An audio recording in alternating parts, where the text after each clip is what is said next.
Kung saan nga may maganda ay pupuntahan natin yan. At eto na at papasok na tayo sa Bato Spring.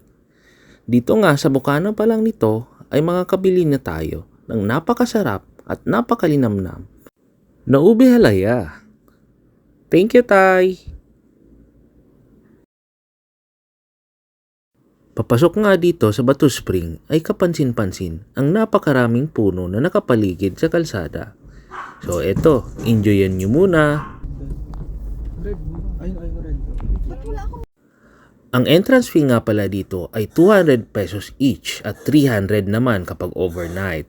So kapag PWD at mga lolo't lola naman ay meron kayong discount dito na 20% discount. Sa parking space naman ay tiyak na hindi kayo mag-aalala dahil sa sobrang lawak ng parking space ng Bato Spring. Meron dito sa harapan at meron din doon sa likuran. So ayan, tignan nyo.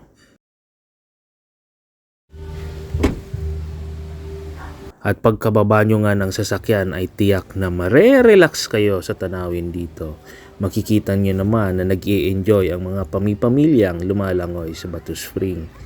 Bukod sa malinis at malamig na tubig dito, ay tiyak na mai-enjoy nyo ang mga puno at magagandang tanawin sa paligid.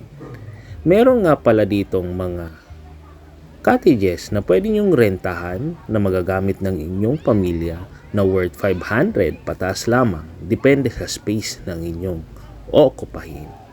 O siya, halina't enjoyin nyo muna ang paligid.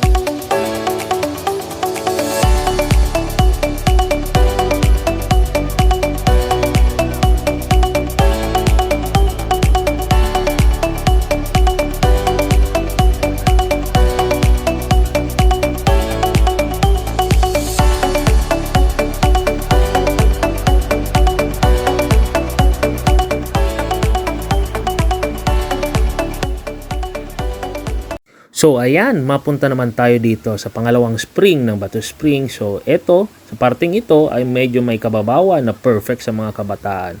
So kung makikita nyo nga, ang daming nakatambay ng mga babies at mga little chikiting.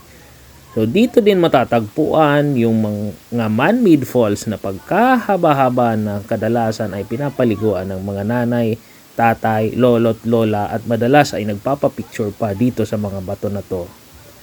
Sa dakong dulo naman ay ang pagitan ng spring number 2 at spring number 3. So kung makikita nyo dito, itong parte ang pinakamalalim. At kung hindi naman kayo marunong lumangoy at hindi kayo katangkaran ay pwede kayong magrenta ng salbabida dito sa may lifeguard sa may taas parte ng spring number 3. So dumako naman tayo dito sa may kaduluduluhan ng spring number 3 at makikita nyo madaming mag-anak ang lumalangoy at nag-i-enjoy sa sobrang lamig ng tubig na direktang nanggagaling sa bundok ng San Pablo.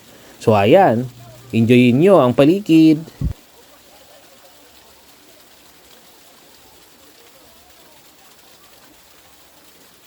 Hanggang sa muli, please follow my page, like, and share my videos. Bye!